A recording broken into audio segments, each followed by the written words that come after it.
Hello, welcome back to my YouTube channel Manoj speak sport. तो सभी cricket fans का जो क्रिकेट का इंतज़ार था कि वापस मैदान क्रिकेट के हैं वो हरे भरे हों। तो एक बार फिर क्रिकेट मैदानों पर वापस आ रहा है। कल से मेज़बान इंग्लैंड और वेस्ट इंडीज़ के बीच जो 3 टेस्ट मैचों की श्रृंखला का पहला मैच है वो रोज़बाग साउथहैम्पटन में प्रारंभ हो रहा है। अब दुनिया की नज़रें हैं इस सीरीज़ पर, क्योंकि जब से कोविड ने दुनिया के अंदर अपने पैर पसारे हैं मार्च के बाद से, तो पहली बार है जब फुल फ्लेज इंटरनेशनल क्रिकेट हो रही है। तो सभी इस चीज़ पे नज़रें गड़ाए बैठे हैं कि जो आईसीसी के नए नियम हैं उनका पालन किस हिसाब से होता है, उनको एग्जीक्यूशन कैसा मिलता है, और जो जो सबसे बड़ा सवाल है कि जो प्लेयर्स के जो हेल्थ इश्यू हैं वो किस हिसाब से मैनेज किए जाएंगे। क्या वो सक्सेसफुली सीरीज़ को कंप्लीट करेंगे, या कुछ एक प्लेयर हैं जिनको बीच में वो सीरीज़ छोड़नी पड़ेगी, या उनको कोविड से ग्रस्त होना पड़ेगा। तो ये तमाम सारे सवाल हैं जिन पे सबकी नज़र होने वाली है। हम इस टेस्ट मैच के प्रीव्यू को लेकर हाजिर हैं इस वीडियो में। तो दोनों ही टीमों की हम बात करेंगे। तो पहले हम मेज़बान इंग्लैंड की बात करते हैं। तो पहली बात तो ये है कि उनके जो रेगुलर कप्तान हैं जॉय रूट, वो इस मैच में है नहीं, वो पैटर्निटी लीव पर हैं। तो बेन स्टोक्स पहली बार इंग्लैंड की टेस्ट मैचेस में कप्तानी वो करेंगे। और बतौर ऑलराउंडर, बतौर एक क्रिकेटर, हम सभी जानते हैं बेन स्टोक्स बहुत ही शानदार प्लेयर है, मैच विनर हैं, चाहे गेंदबाजी हो, बल्लेबाजी हो या फील्डिंग हो।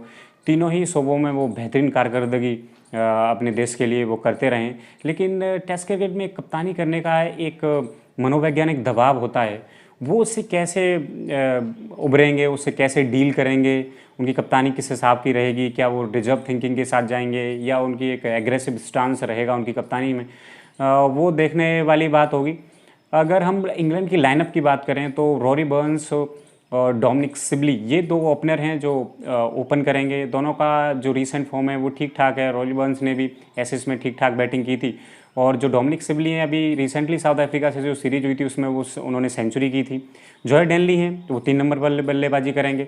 4 नंबर का स्लॉट खाली है क्योंकि जॉय रूट है नहीं, तो 4 नंबर पर इंग्लैंड के पास 2 ऑप्शन हैं। एक तो ऑली पॉप हैं, वो बेहतरीन एक प्रॉमिसिंग यंग टैलेंट है, उन्होंने डेब्यू में सेंचुरी की थी अगेंस्ट साउथ अफ्रीका जो लास्ट ईयर जो सीरीज हुई थी। और एक जैक क्राउली है। तो ये 4 या 5 पे दोनों बल्लेबाजी करेंगे। नंबर 6 पे स्वयं कप्तान बेन स्टोक्स रहेंगे।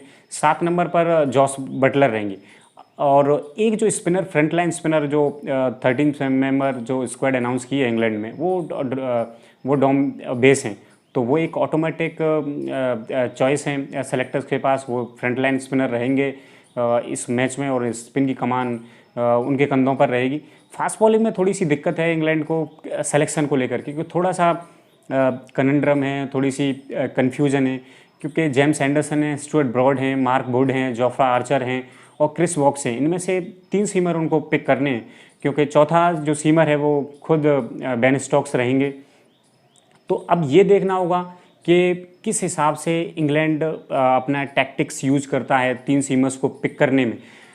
जेम्स एंडरसन है, वो एक ऑटोमेटिक चॉइस है उनके पास। स्टुअर्ट ब्रॉड और क्रिस वॉक्स या मार्क वुड और जोफ्रा आर्चर हैं, उनमें से 2 सीमर्स कौन होंगे, ये सबसे बड़ा सवाल है। अब आप सोच रहे होंगे कि स्टुअर्ट ब्रॉड का तो खेलना लगभग निश्चित है। तो उसका कारण ये है कि जो पिछली ऐसे सीरीज हुई थी उसमें उन्होंने लेफ्ट हैंडर्स के खिलाफ बहुत ही शानदार गेंदबाजी की थी, लगभग उनका 13 का एवरेज था। लेकिन राइट हैंडर के खिलाफ उनका जो एवरेज था वो अचानक से ऊपर उठकर कुछ 56 से ऊपर का चला गया। और मैं ये चीज़ इसलिए कह रहा हूँ कि वेस्ट इंडीज़ की अगर टॉप 7 या टॉप 8 को देखो तो उसमें एक ओपनर जॉन कैम्पबेल को छोड़कर सारे के सारे राइट हैंडर हैं। तो राइट हैंडर के खिलाफ उन्हें खासी मुश्किलात से 2-4 होना पड़ता है। तो शायद हो सकता है वो मार्क वुड के साथ चले जाएं सेलेक्टर से, स्टुअर्ट ब्रॉड को ना पिक करके। और जोफ्रा आर्चर के साथ समस्या ये है कि उनकी जो एल्बो इंजरी है उसके बाद उनको मैच प्रैक्टिस इतनी मिली नहीं है। ऑल दो के जो intra team warm up matches हुए थे उनमें उन्होंने गेंदबाजी की थी, तो शायद वो 100% मैच फिटनेस उनके पास नहीं हो, तो वो क्रिस वॉक्स के साथ जा सकते हैं। तो ये काफ़ी दिलचस्प चीज़ रहने वाली है कि जो भी टीम मैनेजमेंट और कप्तान है वो कौन से 3 सीमर्स हैं वो चूज करते हैं। अब वेस्ट इंडीज़ की बात करें तो वेस्ट इंडीज़ के जो 2 ओपनर्स हैं वो क्रैग ब्रैथवेट और जॉन कैम्पबेल रहने वाले हैं। क्रैग ब्रैथवेट का रीसेंट फॉर्म या पिछले 2 साल का फॉर्म हम देखें तो बहुत ही बुरा रहा है, और वेस्ट इंडीज़ का टॉप ऑर्डर है वो काफ़ी फ्रेजाइल है। और ये चीज़ वेस्ट इंडीज़ को ठीक करनी होगी, नहीं तो इस सीरीज़ में वो कहीं नहीं टिकेंगे। क्योंकि अगर टॉप के 4 या टॉप के 5 बैट्समैन ही अगर आपके क्लिक नहीं करे तो फिर आपके लिए कुछ ज़्यादा चीज़ें बचती नहीं है मैच में। तो ये वेस्ट इंडीज़ को और उनके मैनेजमेंट को ये चीज़ देखने की ज़रूरत है और इसको रेक्टिफाई करना होगा उन्हें जितना जल्दी हो सके इस सीरीज़ में। अदरवाइज़ इंग्लैंड के पास एक अच्छा खासा सीम अटैक है, तो वो इनको कहीं भी टिकने नहीं देगा। फिर उसके बाद नंबर 3 की बात करें तो सामरा ब्रुक्स हैं, बहुत हाईली रेट किया जाता है इनको वेस्ट इंडीज़ में। बारबेडोस के लिए फर्स्ट क्लास क्रिकेट खेलते हैं और एक ज़बरदस्त टैलेंट इनको बताया जाता है वहाँ पर। तो ये नंबर 3 पे बैटिंग करेंगे। नंबर 4 पे सेहोफ हैं, लेकिन सेहोफ का भी सेम वही हाल है जो क्रैग ब्रैथवेट का। पिछले 2 सालों में उनका भी एवरेज कुछ 20 के आसपास है। ऑल दो जो इंग्लैंड में जो लास्ट टूर वेस्ट इंडीज़ ने किया था 2017 में, उसमें उन्होंने 375 रन स्कोर किए थे और बेहतरीन एवरेज था 75 का। और एक मैच उन्होंने सिंगल हैंडेडली वेस्ट इंडीज़ को जिताया था। लेकिन ऑफ लेट उनकी फॉर्म एक बड़ा मेजर कॉज ऑफ कंसर्न है वेस्ट इंडीज़ के लिए। तो देखना होगा वो कैसे इसमें बैटिंग करेंगे। फिर रॉस्टन चेज हैं, जर्मन ब्लैकवुड हैं नंबर 5 और 6 के लिए, ये दोनों बैटिंग करेंगे। फिर उसके बाद सेंट डावरेज हैं जो विकेट कीपर हैं। उसके बाद जेसन होल्डर। फास्ट बॉलिंग में मेरे हिसाब से इंग्लैंड से ज़्यादा बेहतर मेरे को वेस्ट इंडीज़ की फास्ट बॉलिंग नज़र आ रही है। क्योंकि पहले तो ये है कि इनमें कुछ ज़्यादा कन्फ्यूजन नहीं है कि किसको खिलाना है किसको नहीं खिलाना है। जो 3 फास्ट बॉलर हैं इनके कप्तान जेम्स है, जो कप्तान जेसन होल्डर हैं, सेन गैब्रियल हैं और केमार रोच हैं, तीनों ही खेलेंगे। और ज़बरदस्त इनके पिछले 2 साल रहे हैं। तीनों का एवरेज लगभग 20 के आसपास आता है। और जो आईसीसी की टेस्ट मैच रैंकिंग है उसमें टॉप 20 में तीनों ही फीचर कर रहे हैं। जबकि कप्तान है जेसन होल्डर तो टेस्ट में नंबर 1 ऑलराउंडर हैं। आईसीसी टेस्ट बॉलिंग रैंकिंग में वो नंबर 3 पर हैं। तो शानदार कारकर्दगी इनकी रही है पिछले 2 सालों में। तो ये इनका रिसेंट फॉर्म भी शानदार है। इन एंड आउट टीम से ये हुए नहीं है, कंसिस्टेंट ये टीम का हिस्सा रहे हैं। तो ये इनके लिए एक अच्छी चीज़ है जो शायद इनको एक कम्पिटिटिव एडवांटेज देगा इंग्लैंड के बॉलर से। चौथा, फास्ट बॉलिंग का ऑप्शन इनके पास अल्जारी जोसेफ है।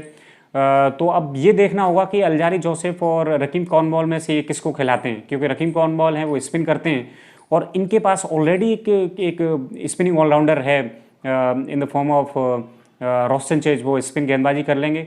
तो देखना होगा क्या उनकी रणनीति रहती है जेसन होल्डर की। क्या वो 4 सीमर्स के साथ जाएंगे या फिर 3 सीमर्स और 2 स्पिनर्स के साथ जाएंगे।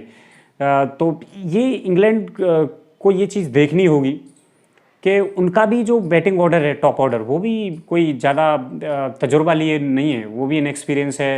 इसमें रॉडी बर्न्स हैं, Jack Crawley, Joe Denly, Dominic Sibley, ये टॉप 4 हैं, उनका भी इनएक्सपीरियंस है। तो शायद वेस्ट इंडीज़ टॉप 4 पर ये एक अच्छा मौका है कि उन पर वो हावी हों और उनको दबोच के रख दें इस सीरीज़ में। तो एक खासी अच्छी एक्साइटिंग टेस्ट मैच हमें ये देखने को मिलेगी। And I am really excited to watch this game after a long time.